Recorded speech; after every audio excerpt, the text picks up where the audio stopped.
Today is our first ever Education on Air conference, and today educators are holding 46 Hangouts on Air, leading discussions on a number of topics in education technology. We want to thank all the presenters for giving their time, and of course those of you who are joining us to watch. All of our presenters have early access to a new feature called Hangouts on Air, which is a technology that allows you to broadcast and record Hangouts. So to watch any of the sessions today, you'll simply go to the presenters Google Plus page at the appointed time and you can watch the live stream. If you've missed the live stream, you can watch the video later on their Google Plus page or on YouTube as well. If you'd like to learn more about the other conferences or the other talks that are being held today as part of our conference, please visit our site, which is site.google.com/site/EduOnAir/. And with that, I'd like to introduce our speaker. Today we're going to be hearing from Allison, and she is an instructional technology facilitator out of New Hampshire. And Allison has worked as an instructional technology leader for over a decade in the K-12 environment. She has a master's in education, in technology and education. She has an advanced certificate in online instruction, and recently she became a Google certified teacher. So with that, I'm going to hand it over to Allison. Thanks, Courtney. Certified trainer. Teacher Academy's next. My focus today is I wanted to have a presentation and a sharing as well, if I could, on project portfolios. We talk a lot about comprehensive student portfolios and the struggles to implement them in the K-8 or K-12 environment. I have found that with Google Apps for Education, it's solved so many, if not all of my problems, and brought so many solutions to our district. And we were most successful this year in our new pilot of Google with approaching it first as a project-based portfolio. And I've had some questions about what that means as opposed to a portfolio in general. So today's topic, I think what I want to do is just have you think about how what we're talking about in this session can apply to anything you do in a course. It could be a year-long project where you create a portfolio to demonstrate your course competencies, or you could be thinking of how you could apply this concept to implementing a portfolio for a term project or a semester project that you do in your classroom or in your school. I find as a technology leader and having to figure out the implementation and the fit for something, that this was highly successful in my opinion because we weren't trying to roll the whole portfolio out to 1,200 students at once. We got a really good opportunity to work with a cohort of students. So I'm going to share my screen with you. I'm going to turn down my train. I don't know if you hear that, but I have an alert on my phone that sounds like a train, and I don't live next to a train station. Okay, so can everyone hear me okay? All right, super. This presentation that I have here, you'll be able to, all the links that you need will be found here. So we're talking about project portfolios using Google Sites, Google Education on Air Conference, and my name is Allison Mollica. In this Hangout, we're talking about project portfolio. Specifically, in this example, it's a social studies project for 8th graders. It's called Project Adopt a Country, and you may have heard that of similar schools doing a similar project. It's a year-long project. It runs September through May. And what is it to us, and what is it for our students? Well, it starts off with students choosing the country they want to study. We feel that the project is very student-centered, and as the year goes by, the student-centeredness and the universal design for learning applies in so many areas. And once you get a few examples of the students' portfolios, you see why. Students research and create a variety of multimedia projects on topics that relate to their country. They do a research on statistics and write an essay. They make graphs from those statistics. They create a travel itinerary. They do research on a historical event, a major person. timeline. So there's a variety of projects, and with each research element there is choice in output, and it's technology rich. And if a student loves to write and they want to choose to use Google Docs and not do a presentation or a Prezi, that's okay. They get the option to do that. The projects are hosted on their own website. We build a template for them, a portfolio for them, and create the structure and share it with them. And then from that point forward, they can create it into their own portfolio, which is their own website as well. There's a lot of talk out there about blended learning, and we're all excited about the bringing blended learning into our K-12 brick-and-mortar schools. That's pretty exciting. This project lends itself to blended learning. It's a great way for teachers to model, the 3 social studies teachers, to model to other teachers how they have this online project, because the entire project is posted online. The students go there for the directions, they go there for updates, rubrics, examples, and to actually complete their project. So although there is some classroom instruction and discussion about it, and there is time within the school year to use this computer lab to work on it, the project is pretty much an online project, and that's very different from where it stemmed from years ago as a 3-ring binder. The instructions, the rubrics, the examples, and the links, everything is posted online. Students have a classroom teacher, which would be, in our school, it's 3 social studies teachers, and an online teacher, which is me. And in the beginning of the year, I'm there a lot, and at the end of the year, I'm not. In the beginning of the year, I support the teachers by being present, introducing the project in the lab, giving the kids hands-on instructions, and then as the year develops, I create screencasts, I offer help via email, so the students are directed more to the online environment to get their project assignment or example or instructions for how to do things. And I put a link in the presentation to the PAC instructions, so that will take you to the Project Adopt a Country page here. And so here you can see this looks very different than it does, not very different, but a little different than it does at the beginning of the year, because at the beginning of the year you don't have the announcement section here, and we don't have these areas here, because this is where we're posting some recent updates. Students have just finished almost everything except their recipes, so they're working on finding recipes, and we always we always give them, well, you can do a video if you want to, but you don't have to for this particular assignment. At the beginning of the year, they just see this at the top, which is a description of the Adopt a Country. And the differentiated or the universal design for learning approach to this is we like to supplement text with audio-visual things. For example, here, this fella, Adopt a Country is a year-long project that is designed to challenge and to provide an opportunity for you to demonstrate your understanding of another country's economy. This is our Voki, and he's basically he's reading that text. So we try to give him some way to supplement the directions and the content so that they have a variety of ways to get the information. When they were assigned a cultural collage, they could have the option of, and I'm just going to go off course and show you this. For that particular assignment, they get instructions. So now it's time to explore your country's culture, and they get more details about what to include in their collage. And they get the examples, a variety of examples to look at. And then they get choice. You can do this, this, or this. And then we always say, hey, if you have another idea, you found something, or you want to do it a different way, see your teacher, and they can incorporate it that way. So we try to mix it up with multimedia in a variety of ways.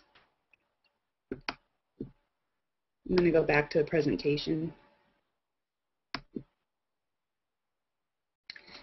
The other component that makes this so exciting is that in New Hampshire we have what's called the ICT literacy standards. In 2005, New Hampshire mandated that every K through 12 school incorporate ICT literacy with portfolio, and that at the end of 8th grade the students would demonstrate some form of competency with the various 21st century skills. We've taken a creative approach to tackling this. We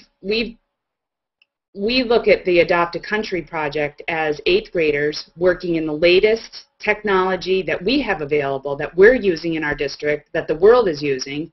They're using it all year long, and in this case they're using Google Docs, but they're also using other things too. They're learning how to document their sources and document images and multimedia they find on the web. They're using other web products. They're embedding code. They're doing everything that's the latest thing they should be doing right before they head off into 9th grade. So we feel that this is the most effective way to ensure that those 8th graders have a good, strong foundation across the board. Not to say that we're not doing the K through 8 portfolio. We're doing that as well, but having this project in place is just an approach that really ensures that they are ready with the same skill set, and also the high school teachers know what to expect when they come in. In terms of it being a portfolio, it's a storage portfolio because they store their items in Google Docs and in the portfolio. It's a process because they're working on it all year long, and it's never a finished product until the very end. And then at the end it becomes a showcase portfolio, and there's a lot of reflection built into it, which is wonderful because for reflection the students annotate everything. For example, here are the graphs. So anything we do with them, it's okay, you have your data, this is the data from their statistics essay, and now we want you to take some data, maybe not, you don't have it all in your essay, maybe you have to do additional research, but make some comparisons between your country and the United States and put that in the form of a graph, and then tell us what you're putting out there. So everything they do is not just an artifact. The reflection in process of creating everything describes what they created and why it has meaning. And we ask them to make inferences and draw conclusions, and we try to teach them to stretch their minds, not just regurgitate facts, but based on what you know about your country and another country, why do you think these statistics are that way? So that's the reflective part. And at the end of the year reflection, at the end of the year we have them do an entire project reflection and submit that, and the link is there for you to look at. And I'm going fast because I'm hoping to get some feedback from other people. As you look through these things, you'll have my contact information. If you see anything that you think can be improved upon or you have an idea for, we are all about having collaboration on that. And then the last thing they do is they build their homepage, which is the final reflection on the whole year's work. So where's Katie's? There it is. This student, our students have not done this yet. She's the only one I've seen so far. Most of our students have a blank homepage. Well, after they do their essay, their graphs, their journal, their maps, after they do all of these projects, the last step is to make a homepage and to put an image on their homepage, or some of them can put a YouTube video with the national anthem. They get to pick how they want to illustrate it. But they write a project reflection, what they did all year, what they studied, what they learned, and this is an outstanding job, and this student gave me permission to share her work. So really quickly, Allison, Stephanie asked as a comment, can we get the link to the PAC page that you showed? Oh, sure. If you just go to amtechnology.org. AM? AM for Allison Mollica. Okay. If you go to amtechnology.org, on my site, there's links to everything. There's links to this presentation, and there's links to, on the left it says Project Adopt a Country with Google Sites. Perfect. So I think that's one-stop shopping for all the links. And everything I just demonstrated here is linked in that presentation as well. But if you can get to the Project Adopt a Country site, everything's pretty much there. including, and I wanted to mention this too, including if you're on the site here, this is a little bit a part of the technical side and a little bit of part of the showcase side. When I built these, I created a template and I created every single portfolio for every single student because I wanted to, it was the first time and I wanted to make sure that everything was just done right on the back end. And then I realized that they're in the edu.sau88 domain. So when I logged in as a student, I had one of the students log in and I said, okay, click on sites, and nothing was there. It's because it was looking for sites in the edu domain, and I had built them all in the SAU88 domain under my name. So they couldn't easily find their portfolio, so I ended up linking them, and I had built them all in the SAU88 domain under my name. Somebody's, I think, playing the broadcast, maybe? I'm hearing it. Not anymore. Okay. So is everyone... Liam, turn off your microphone. What? Liam, turn off your microphone. Oh. Okay. So this is where all the kids' portfolios are linked, and they can get to their portfolio and edit it from there.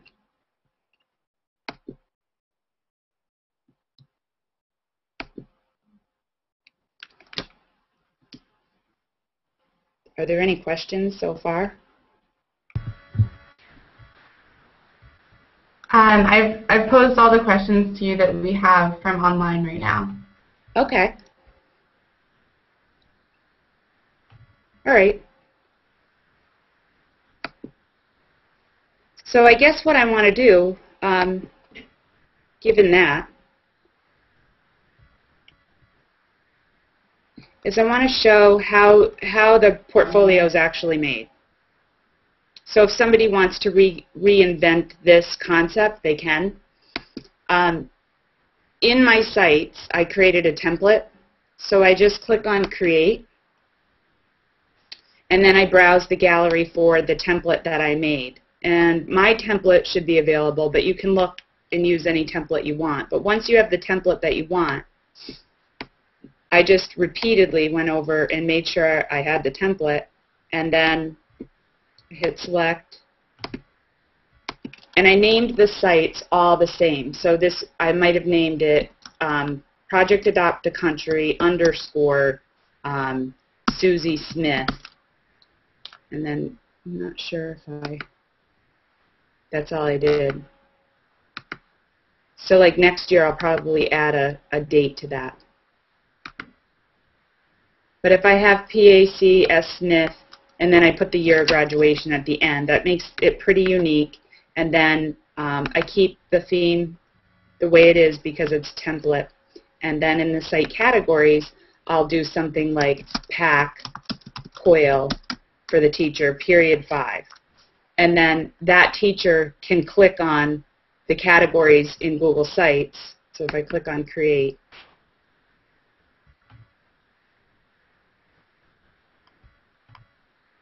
so then when that teacher goes to sites, they can search by category, and they can list all of the students in period 5 at once to be able to view them inside their Google.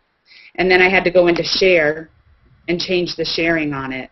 And I choose to make the students' portfolios private to them and then let them share it out the way that they want to, except it needs to be shared with the teacher, and it needs to be shared with the student. And then I make them owners, because what we want to do with the kids is, at the end of the year, allow them to make it a completely different site in terms of layout if they want to modify it in any way, to try to teach them as much as we can about it, and have it be just a totally safe place for them to do that. So I click on Share and Save, and that's pretty much all I do to get it started. And then for this project, I ended up having to take the link, copy it, and then post it in a place where it was easily accessible.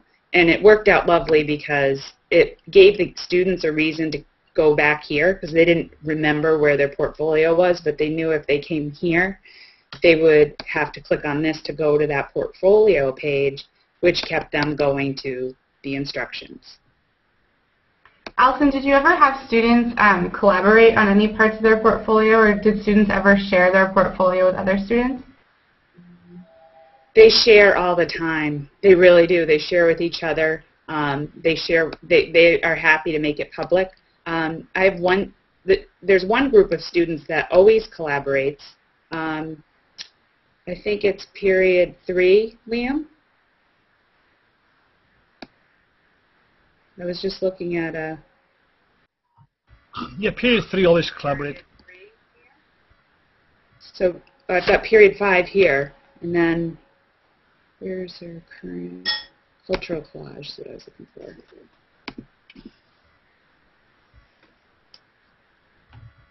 This is 3 students.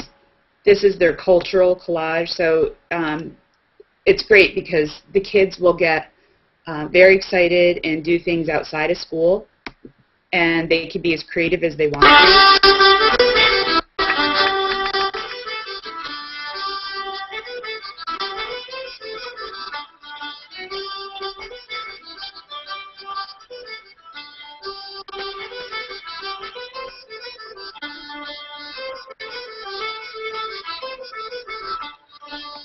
So I'm going to pause this and just point out that they're supposed to be representing a variety of cultural aspects of the country they're studying. So they go through the process of music and food and activities, and let's see, they go outside.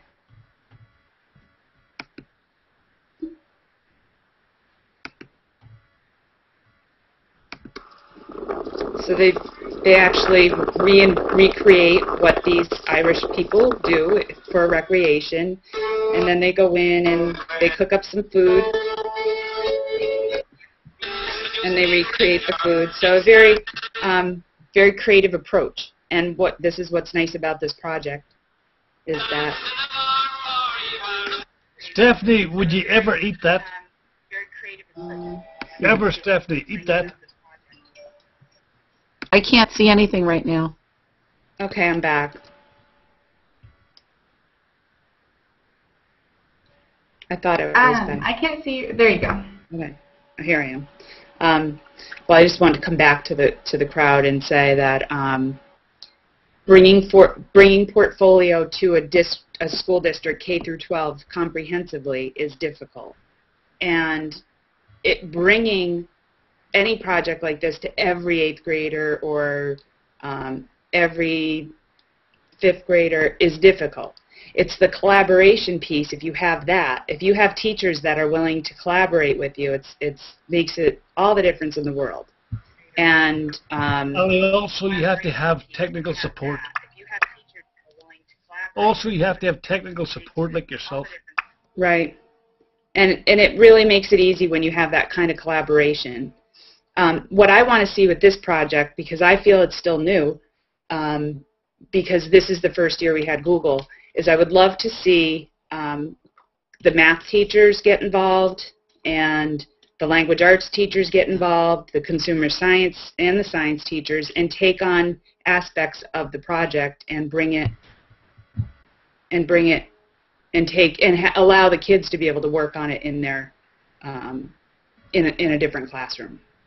Allison, we have a question from Margaret, and she's wondering, will their 9th grade teachers continue to have students add to the portfolio, maybe using it even beyond social studies? Actually, that's a great question, because one of the I keep seeing these unlimited opportunities with Google. This site can be linked on their portfolio site, and by doing this project, we started piloting the comprehensive portfolios. And I'm going to see if I can grab an example of that to answer that question.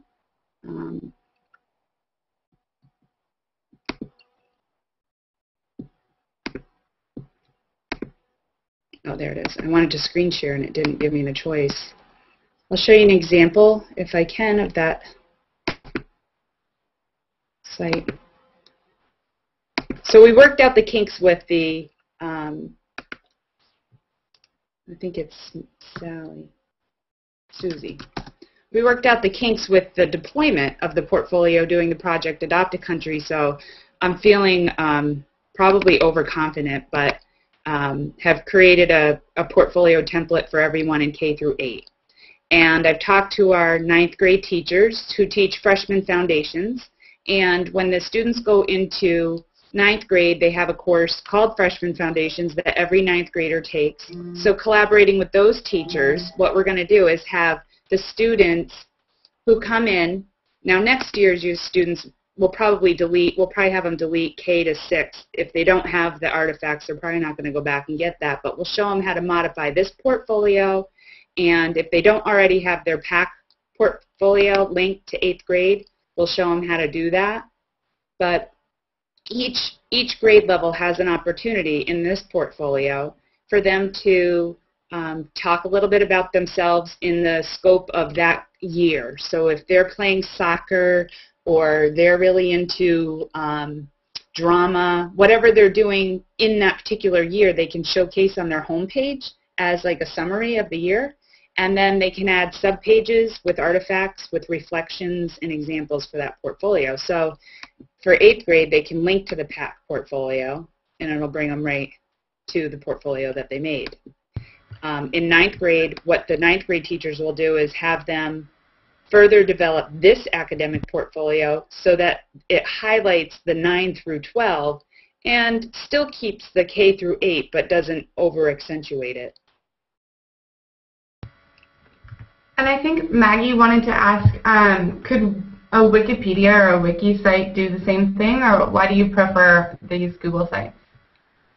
Well, the Google sites are the one-stop shopping, and when we got the Google Apps for EDU, it answered all of our concerns about sharing, privacy, being able to embed anything you want. What's beautiful about Google is throughout the year, their Google Docs can be their content carrier, their storage for all their artifacts, and then their Google site is their showcase. So we're using Google Apps in a way that it's part of the process, it's part of the showcase, and before we had experimented with wikis and blogs, and it was very difficult.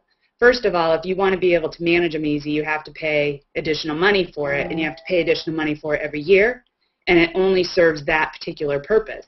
With Google, I mean, our staff's using it for PD, our administrators are using it, our school board uses it, it's our website, it's teacher pages, it's school announcements, it's everything. So it's only natural that we would have the students make portfolios and do work in Google. It allows the students and the teachers to learn at the same time, so they're not off doing two different things. And it also gives all the teachers and all the students the opportunity to do the same thing as well. So you just can't argue with the value. Do you have any parents who like to be involved in, like, be a manager of the site or have access to their students' Google Docs? We have parents that ask to be added. I've already had a few that work in the district that have asked when I created the sites recently and deployed them. The parents that work in the district wanted them to be shared with them. And we're just starting with that, but really we want to teach the kids that they own it and they need to share it. But what we'd like to do is we would like to do more parent outreach and teach parents that, A, you should get a Google account. By doing that, you can embed our calendars in your calendars for easy keeping up with school dates and things like that. But our long-term approach is to be able to create more collaboration between mom and the student, or mom and dad, or the guardian and the student, so that they can easily share work as well. Because I know as a parent, it is a blessing to be able to share Google Docs with my kids. And I would love to be able to share their portfolio with them, but the way that they have their Moodle set up, I can't unless they log in. So this gives, I think it empowers students to share with their parents and vice versa, and it gives us a platform for reaching out to the community in a different way and making technology something accessible to parents as well. Did you feel like your district was reticent to, wholeheartedly adopt this Google Apps program for your school? I hear that a lot of schools have, are reticent to change, but it sounds like you guys are really integrating the apps program. Well, a year before we deployed it, we had we were tossing it around, and there was still, well, we don't want to go, Google owns your stuff, we don't want to go in the cloud. There was a lot of him and hawing about it, but we reached a point throughout that year that we were going to make some changes no matter what. And it didn't make sense to do anything else but to go with Google Apps for EDU. So once we realized that, we started deployment in early January of 2011, and this is May of 2012. We deployed it to everything. We replaced our email. We rebuilt all of our websites, announcements, calendars, school board collaboration pages. Now we have student portfolios. We had the student accounts by fall. We have the PAC portfolios. We have high school portfolios. So, I mean, we're flying. I think our district has adopted it and probably can't learn it as fast as they want to. The teachers, that is. And do you feel like the students enjoy it, being able to interact with technology as part of their social studies class? Liam.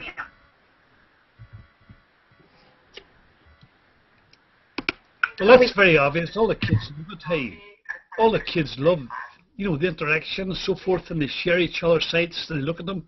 Yeah, they do.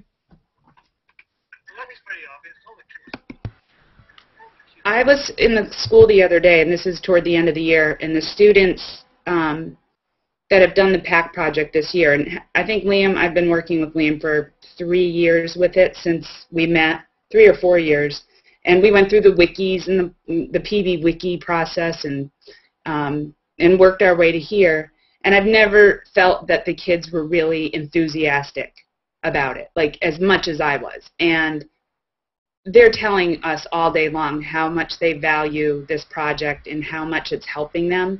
And I've had more online conversations with students. I would never have a reason. I'm not hardly ever in the building. And they email me and they'll say, oh, Miss Mollica, look at my Prezi. What do you think?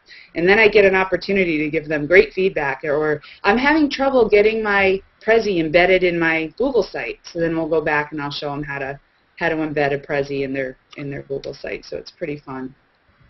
I have a few more minutes, so I would like to show a couple of more student projects. Do you think that would be okay? Okay. Yeah, absolutely. All right.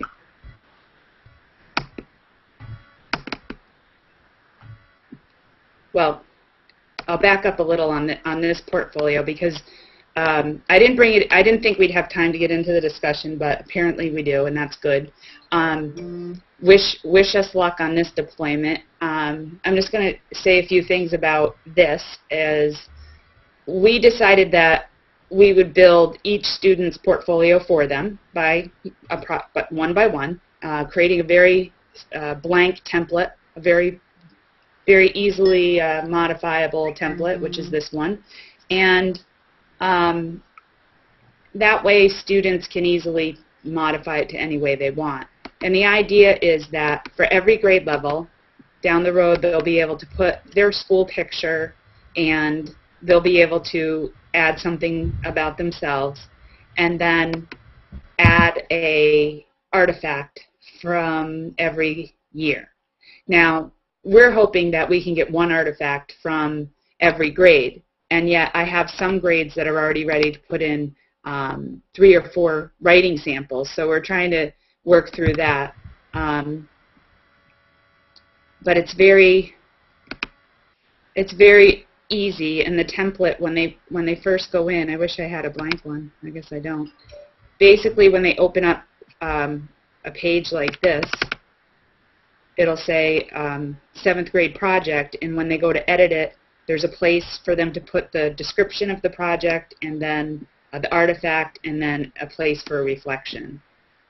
So that's that. And then I wanted to talk a little bit about the differentiated options that they have.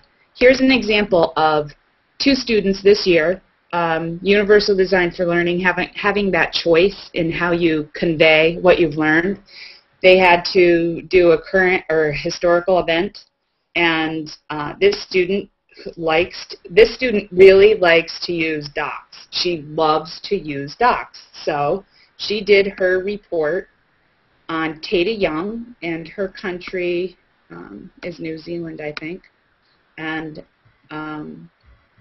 she added her images, and she added her quotes, and she has her sources cited. And this student decided to do a Prezi. And so this student had to know how to make their document public and embed it in their site. And this student had to know how to get the embed code and then put the embed code in here so that their Prezi would play. So it's same assignment, totally different output, personal choice. And that's one of the things that's so exciting about this project, is that they have a choice.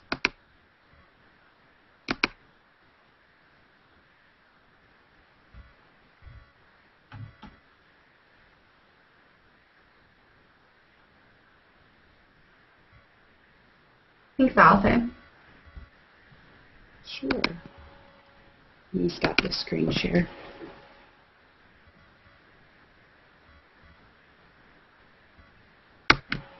Okay, here I'm back. The other thing I want to point out is that I can't overemphasize the building part, you know, actually building a portfolio. I think that makes it a lot easier to implement, and it's time consuming at first, but I think it's a good way your first time around. You build it, and then they're ready to fly, and they don't have those stumbling blocks, plus you know where they are, and you know how everything is starting out. The other thing is to offer a lot of on-site support initially with anything like this, is to have a series of classes where the students are getting face-to-face instruction using the computers, and they should be taught, and they should have somebody online that they can refer to, because their questions don't necessarily come up during class or during the school day. So the more that we can take advantage of, I think in education we're going to have to find ways to put more people like myself in districts who can be available in the evening or at different times for kids, and be flexible, so that projects like this work, because kids are online learning at night, so they need to have that kind of support too. And we can't expect teachers to plan and teach all day and then be there for technical support for kids and technology support for kids at night too. I think we have to identify that, and I think that every district should hire a Google Apps administrator. Or 2. So we have a question from someone watching the stream. Donna asked, how much instruction do the kids get on how to use the different tools, so like sites, Prezi, etc.? You know, not a lot. They don't. They get instruction on how to use the Google Apps. We give them a lot of instruction on how to use their email, their Google Docs, to make a presentation, to embed an image using the URL. Once they get those foundation skills, though, they can figure out Prezi. They can figure out Prezi better than I can teach it to them. Wouldn't you say, Liam? Are you muted? I would agree that kids they're the teachers, not me. They can figure out Prezi better than I can teach it. Yeah. And you know, the other thing I was talking to Stephanie about earlier when we were looking at presentations that the students did, I was saying, you know, on our site, we put, and you can look at it now while I'm talking if you want, you can see on the instructions, if you go down through every assignment that we do for Project Adopt a Country, we provide rubrics, we provide examples, we provide more than one example. There are some projects where we say, this is what it looks like if you make it in a Google Doc. This is what it looks like if you do a Google presentation. And this is what it looks like if you put it in a photo story and make a video. And what I have found is that that is good, and you have to have it, but it can limit some students' creativity because they're new and they haven't done this before, so they're just really following along. So the example you give them is not necessarily what you want, but they mimic it more. So there's a little bit of like, is it good to have the example or not? But we know we have to have it, and we know that the kids. That model is so important, though. And if they see the model, they know what they're going for. But then you open up the door and say you can be flexible with it, and you do that. So. Right. And if they see the model, they know what they're going for. I think someone has the stream on. If you could mute your mic, please. And you do. Great. Okay. Yeah. So looking at that, we also have to understand. At some point, before this year, the students, all of their stuff was public throughout the year, and it really bothered me that their works in progress was public, but I didn't really have a way to make it any different. And now we have the ability to not make it public, even though I would like them all to be public, and I hope that the kids will decide that they want to make it public because they're good. They're good. They're really good, and there's not personal information in there that they really need to be worried about. They're good products. They should be out there. They should be there for people to look at. And so many kids do things in so many different ways. And you see, like, I had a student that really worked hard on something and did all the steps himself, and it wouldn't have met the rubric. And I thought, I have a problem with rubrics sometimes, because if he's learning independently and developing skills that are so good, why isn't this rubric indicating that he was successful? So we look at the rubrics and we look at the examples, and we know they have to be there, but we also are able to apply some common sense and look at the students' learning and be able to support them for their individuality and for meeting different goals that will enable them to be successful. So it's a bigger project than just social studies adopt a country. So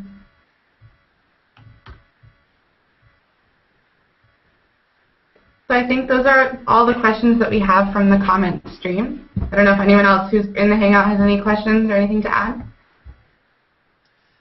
Well, I personally think that the kids have so much of flexibility in the project, and they're so proud of it. And in the beginning, they might be a little frightened by it because it seems overwhelming, but because Allison makes herself available, and many kids do email her at different times, and she's giving them support outside of the classroom, which I think is such an essential piece. I know you mentioned it before, but I think the kids end up being very proud of the fact that they created something so huge and so reflective of their interest in their country. And sometimes the kids pick the countries because it's their background. Sometimes kids pick the countries, just because they're interested in the country. But I think it just gives them so much freedom in learning that I think we don't always afford kids. Oftentimes we say, this is the book you're reading, read pages 20 to 40 tonight, and that's it. And there's really no flexibility in their learning. A project such as this, even though there's a structure, allows for a lot of individualization, and somebody who might have some limited skills still can produce a beautiful project. It may not be 42 screens long, but they still produce something that looks like them. That's correct. So I think Liam and Allison, you're to be applauded because I think you do a great job. And I don't know if enough people know all the hours that are put into this, but yeah. Allison more than me, because I just followed. Yeah, she does. But you came up with the idea in the binder form, and then it's evolved into the 21st century skills that so many of us are using in our district. So. This is an exploded, like a bomb. Yeah. You're already into the 22nd century, I think, Liam. You got it. I think it's Liam who's got the stream going. Because every time he's talking, he's doing something. That's okay. That's okay. So anyway, I think it's a wonderful thing, and I wish more people did what we do in our school. But you, like Liam said, you have to have the support, and you're the support, Allison. You know, you're the. Well, I wanted to share this because this is something that a teacher can do. You know, when you talk about portfolios, if you're a teacher, sometimes you're just waiting for the administration to make portfolios. But you can have a portfolio project using Google Apps for EDU. And Google Apps for EDU is being deployed in New Hampshire in so many districts this summer. And this is a perfect way for teachers to be able to jump right in with their kids and take advantage of all the tools that Google Apps has to offer. And I should point out for anybody listening that New Hampshire has a series of events coming up. Is it okay if I talk about those, Courtney? Yeah, absolutely. Okay. On May 15th is full, so we made a second date for June 19th for Google Apps for EDU admins who are deploying Google Apps for EDU in their district in New Hampshire. If you go to nhdrc.org, you'll see a link where you can register for the June 19th session. It's a technical session. Then we have Google Apps Boot Camp with 3 awesome Google certified trainers. Kern Kelly, Richard Byrne, and Alice Barr will be presenting and training at our 4 regional centers, July 10th, 11th, 12th, and 13th. It's a Tuesday through Friday. You can find an application that is open to teachers and tech leaders, the people who are going to be responsible for training their staff on Google Apps and using Google Apps in their schools. It's also a perfect segue into taking the exams.